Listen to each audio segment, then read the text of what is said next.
What is up, everybody? I'm NoLucksGiven once again with some Once Upon a Galaxy, and Santa has just brought us a new patch bringing these 4 cards back into the game. We've lost 2 cards as well. Daisy Jones and the Wizard of Oz are now both rotated out, and we have Merlin, Frankenstein's Doctor, Mighty Mouse, and Gingerbread House back into the game. And Mighty Mouse, I think, is actually a pretty good card for Gokutu, because what I like to try to do with Gokutu is play a bunch of powerful build around epic cards, and usually you will get your 2 bonus shops on turn 7 or 8, and then with these potential epics, you can find some fun ways to snowball. So maybe we will do that with Mighty Mouse in this video.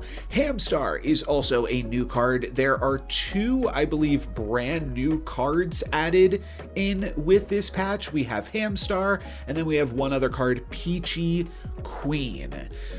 I could see going for Hamstar here just because it's got the most stats of any of these options, and when I'm playing Gokutu, I generally like to just value tempo above all else. That way I have the highest chance of getting those bonus shops on turn 7 or turn 8 while epic cards are available in the shop. So we're going to take Hamstar here. It's also cute. I am a definite hamster enjoyer, and now we could throw Hamstar right here. Here is Gingerbread House back in the game as well. Now also a candy, so pretty good. It would just being a nice common scaler. I could definitely see this being a solid card, and I could see taking Gingerbread House here, but I want to use Hamstar because it's a new card. This will now give this slot +3/+1, and we can throw the Scrub Fowl there and play 4/2 and a 3/2 on the first turn, and I think that's a pretty good showcase of Hamstar here. No slot buffs in this shop. We'll slap on a Slappy, I do believe, and then probably want to take a Flying Monkey for this first slot. That's pretty powerful, good tempo if my opponents happen to be playing a support card. This opponent was not, but we are still able to grab a win here. Baby Bear with Hamstar is quite nice, and we also have a trio of existing animals. Sure, we'll go for that, and then Flying Monkey, Sour Patch Kid. Honestly, I could just see going for a Twinkle Twinkle here, but I don't think Sour Patch Kid is horrible either. It's just really solid tempo if it can get off the ground. You know what? I'm going to go for Sour Patch, but do I instead want to play Slappy over the Scrub Fowl? I think that is probably better, because the Scrub Fowl is a 1/2 is not really going to be doing anything too impressive. We do get to tie this fight. That is pretty impressive. And then probably just go for a Silver Hamstar. Then we'll pump up this front slot again. Nesting Scrub Fowl, still not keen on keeping this around. I could keep the Minotaur, but we're just going to pump up that first slot a little bit further. And then what do we do from here? Maybe now's the time to Twinkle Twinkle rather than just make like minor improvements on the board. Let's go for a Twinkle Twinkle. Honestly, we could play another one. That's probably pretty nice going into turn 5, to be totally honest. Yeah, Sour Patch Kid did not get a single buff there. I'm going to throw Hamstar right here, so that way most of my slots are buffed up. And I'm going to take Twinkle Twinkle. There's definitely some consideration there for Cowardly Lion, but Cowardly Lion makes the Sour Patch Kid attack earlier too, so there's a few things wrong with it as well. We'll lose half a heart, but now we go into this turn being able to pick up a 12/11 fill. Might be too big. Let's Cinnamon Roll and see if we can find something better. That's going to be good for the Sour Patch Kid. Blackbeard's Pirate with a bunch of stats on it. Totally reasonable. And an animal, but not the best. What's the other option? True Love's Kiss on Baby Bear, True Love's Kiss on Sour Patch Kid. Both of those delay the Twinkle Twinkle, which is part of the reason I like that play. Sure, let's delay the Twinkle Twinkle, True Love's Kiss this, get a Dragon's Breath, and then find Hungry Hyena, which kind of makes me wish, oh, you know what, let's just meet something in a tavern. Grab a random nameless one. That is pretty good. We will toss the Slappy. We can keep the Slappy.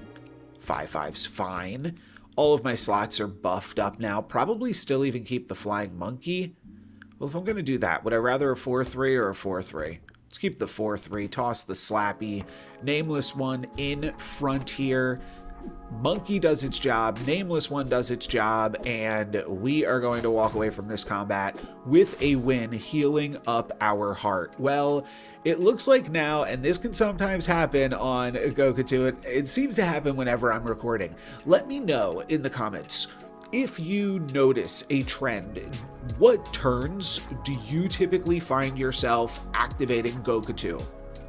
I thought that I almost always had Goku activate on turn 7 or 8, but then every time I've tried to record with it, I've made it to turn 9 with the two bonus shops. So I'm not totally sure how that typically goes for most people.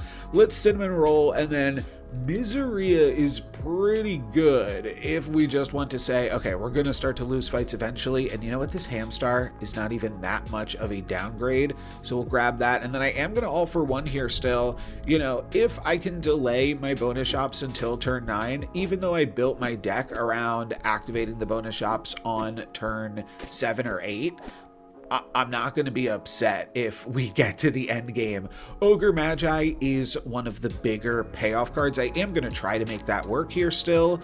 Then I could cinnamon roll, I could two-headed wizard. Let's just keep on rolling here. Giant growth Ogre Magi is very straightforward. So that is something that I would have liked to have done had I had 2 bonus shops, just like 2 more spells on Ogre Magi, and then it's super likely to keep hunting, so that way I can keep snowballing with it. Now, like I said, I'm not going to complain that we just get to pick up Ogre Magi here and even hunt with it, and it just seems like everything is going totally right for us. My candy is up to +4/+4. All of that seems pretty good. And from here, like, I guess I just keep casting spells. I'll pick up an epic if I find it, but I'm not going to waste my time on some of the other stuff. Genie of the Lamp. Do I toss Miseria? Am I just not losing? Obviously, I have to lose at some point.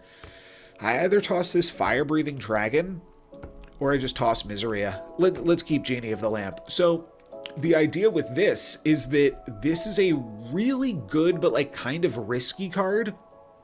And it is a little bit risky too to pick this card up when you only have 1 heart, but the idea being you could pick it up and then cast spells on it twice in the same turn with those 2 bonus shops that you get from Goku, or potentially from Ogre Magi. It looks like we might start to take a little bit of damage right here. This opponent is quite large.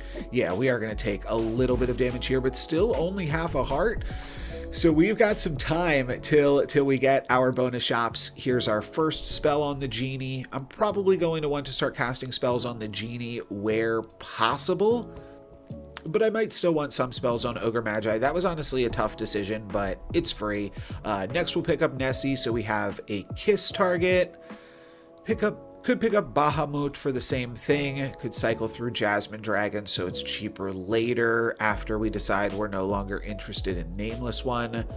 But for right now, I am interested in Nameless one. Yeah, this is just a slot buff.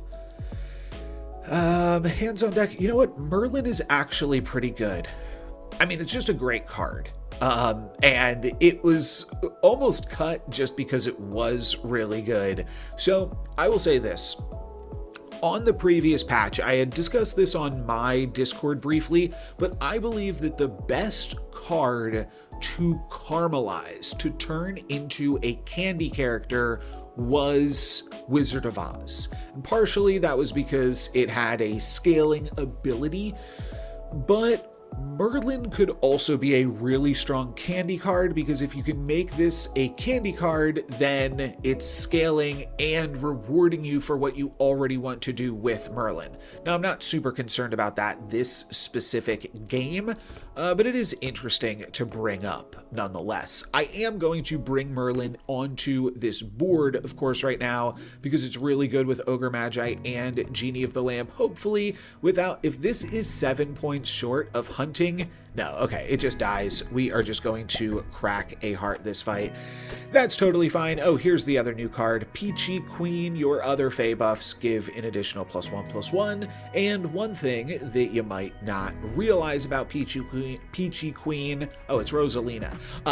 The reason that this is a common is because it's not a recruit ability. This is just a static ability, so you only have access to it while Peachy Queen is on the board. I guess, is it Rosalina? It's Peach. I guess it's Peach. I mean, she's got Zelda ears, she's got Rosalina's Lumas, and it's Peach. So a little hodgepodge of all of those. Probably want to go for just a spell. When in doubt, pump up the board, Masterwork Scrolls, get a little bit more value out of those spells. And now I do think I'll just go for a Gumdrop on Genie of the Lamp. Uther Pendragon, another fun epic card that can help you high roll. I could see just cycling through this, but I think we're more than happy to just double up on the Genie here for the turn. That should buy me a lot of tempo. And I also want to move Genie into my biggest slot when I cast this spell, and that will give it a little bit more stats even. It'll double up to 98. Pretty nice. Okay, we'll move Sour Patch Kid back into that slot. Ogre Magi, not close to hunting. Genie of the Lamp is actually enough to grab a 2-for-1, but that's not enough to stop me from losing a full heart here. So we're now moving into turn 11 with 2 bonus shops with a Merlin and a Genie of the Lamp. If we can get off another double on this card this turn, I think this will be a great example of this card being able to pull me out of a little bit of a rut. We actually are going to start off with a Candy Kiss on Nessie. Okay, there's a new secret rare card on this new patch as well that I did not talk about yet, but yeah, that is also one that I'm kind of excited to try. Why are all of my slots so big? I'm not sure. I don't know what I did to make all of my slots so big, but I do have to decide. I'm casting this Presence of Gaia here. Oh yeah, here's Frankenstein's Dock. This is back as well. This is really good in a lot of summon comps. I think they took both of these out to let some of the new candy cards shine, but yeah, now they're back. This could be another card that could be pretty good to make into a candy. So I have to decide, am I going to make the Sour Patch Kid slot bigger, so that way when I double Genie later on in this turn, Genie gets even bigger? Or am I going to pump up Ogre Magi's slot so that the Ogre has a chance to cast its spells? I think I'm going to pivot over to this slot now. So that's my first spell, and then I get a Dip in Chocolate to give a slot +4/+4. This is not illuminating. I don't know why this is not illuminating. This should double the Genie and do everything else that I care about. It does not work. Oh, okay. Wait. Oh, that was just a bug. This is what Dip in Chocolate does. That makes a lot more sense, because yes, I thought I had just forgotten what a random spell does. But now we have the option to either double up this slot or double up this slot, and I think we should try to make Ogre Magi's hunting slot also formidable. So I'm going to go double and double here. Genie of the Lamp will go up to 250, which is hopefully a little bit less than that, but hopefully this is enough to grab me a win, or at least not a loss in this fight. I don't think it actually will be. Wait, the Sour Patch Kid comes back.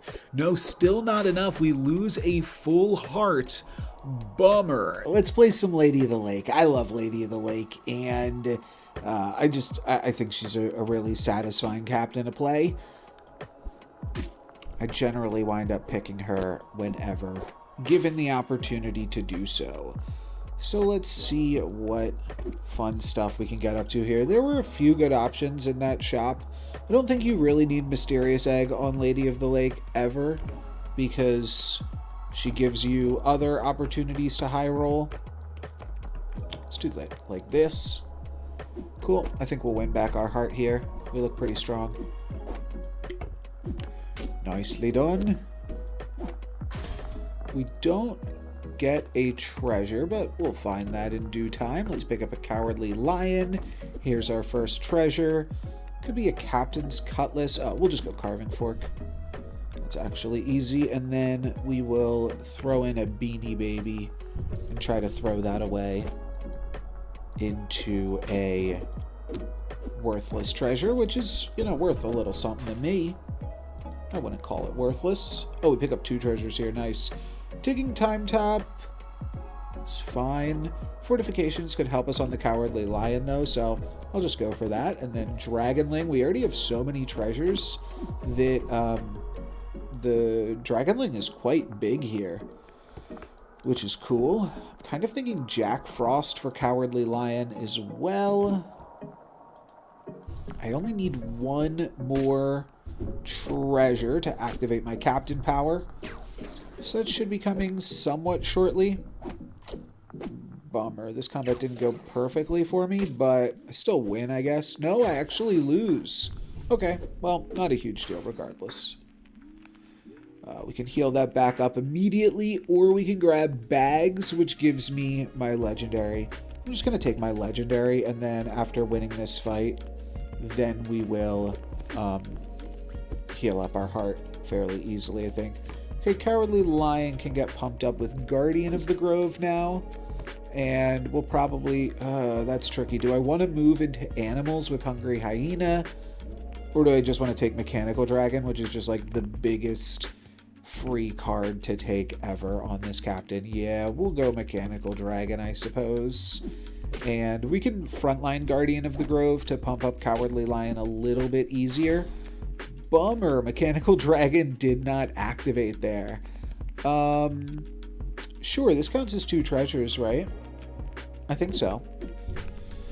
Oh, that was from the lion. Oh, so the lion has already done its thing now. Maybe we take Puxatawny Phil then. And do I want to go Mama Bear, or do I just want to grab a treasure? Let's just grab a treasure. Why not? Masterwork Scrolls, sure. And no matter what, we have to pump up this Mechanical Dragon because I didn't find a way to replace Jack Frost, which is a little bit awkward. Hopefully we don't take... Nope, we actually tie. Beautiful. And does this count as a treasure? Yes, it does. Cool. Ironclad Dragon is, like, fabulous. We could just jump to 3 bags full, but I'll trust that we'll find a targeted spell here. Ooh, we do not. Awkward. All right. Let's go for Papa Bear, just to keep on pumping up Phil. And this could also get our ship into top shape, which gives us another legendary treasure for free.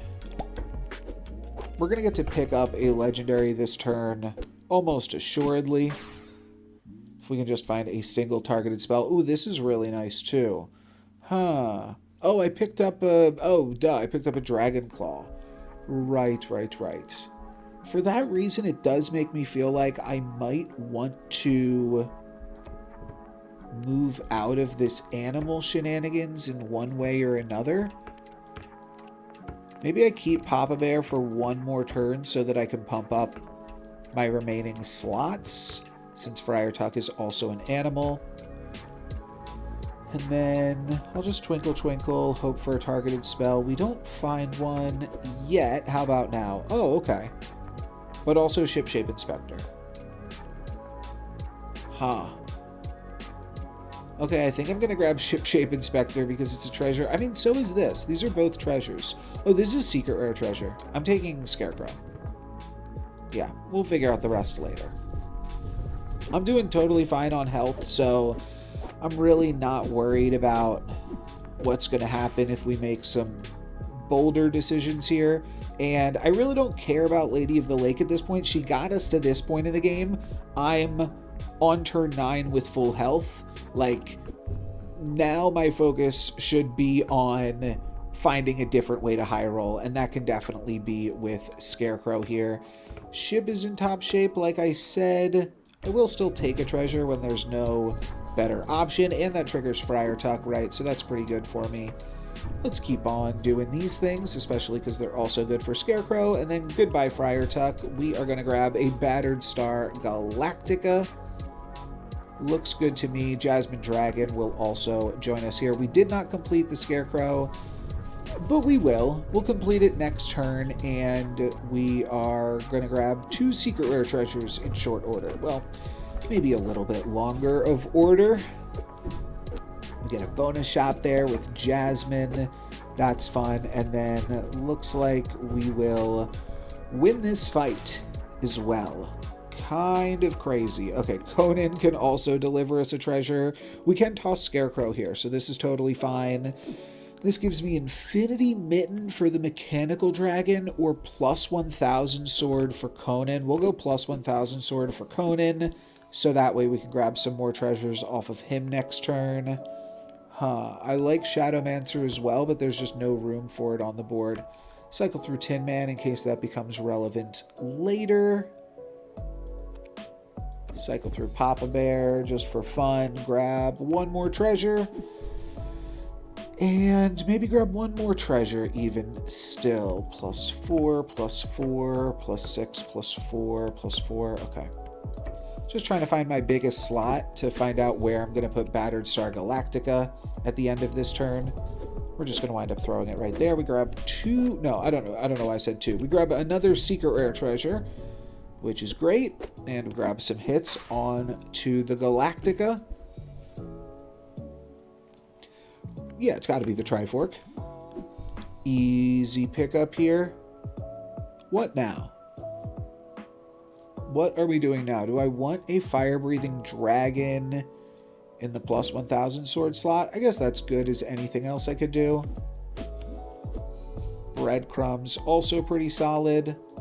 We'll just keep doing this dirtily stuff, even though it's not really getting me anywhere. And now I think it finally got me somewhere. This is definitely a fun high roll card. So we'll take it, even though I'm not sure that we'll need it because we've been winning our fights and it looks like this lobby is almost expired. But if we can get some Hercules hunts off, then we're doing good if one of our opponents manages to pop off somehow, somewhere in this. We are going to grab another secret rare treasure with Battered Star Galactica. And Puxatawny Phil is like a respectable board. We'll wind up dealing half a heart to this opponent, so we still got some time left to go in this game. We'll grab 3 secret rare treasures here. And a bonus shop and some bonus rewards and Wormscale Tinkerer. Okay, now well, I would say now we're doing it, except we were already definitely doing it, if we're being honest. That's tricky because I tossed my Battered Star Galactica. I should have tossed Mechanical Dragon, but it is really good with Wormscale Tinker. So I guess I don't really regret this. What do I want to do here? Do I want to give up on Ironcast Dragon? We could. We've basically exhausted all the common treasures.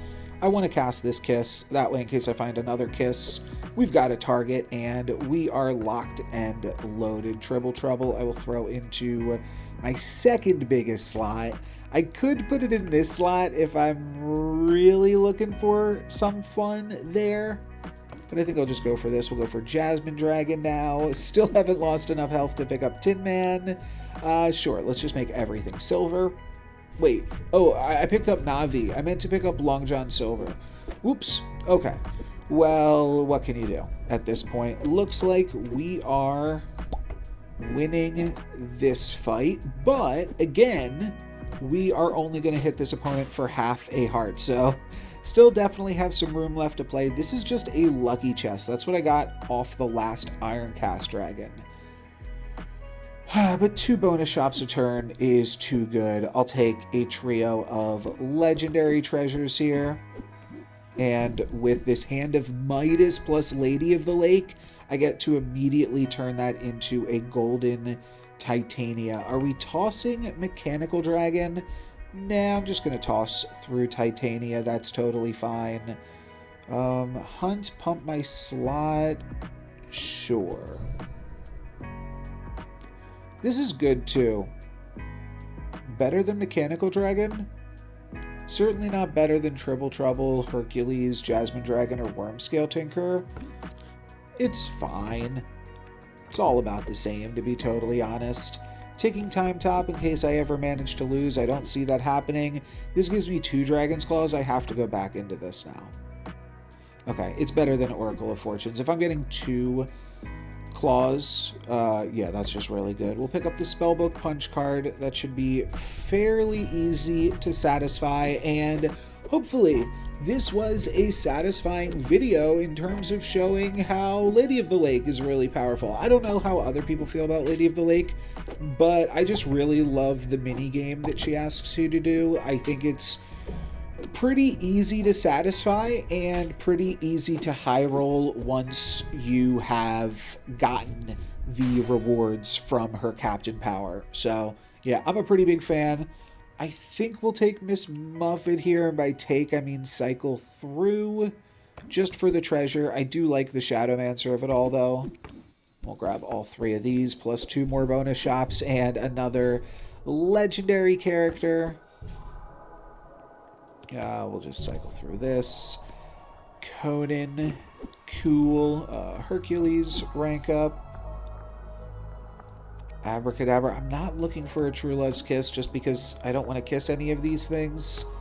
But we'll just go for some Abracadabras here, and then I think we will do a Midas Touch onto Hercules. It might be a little bit late at this point, but still seems fine to me. Is everything a mage? Yes, I have the World Shrub. So I'll throw this on Tribble.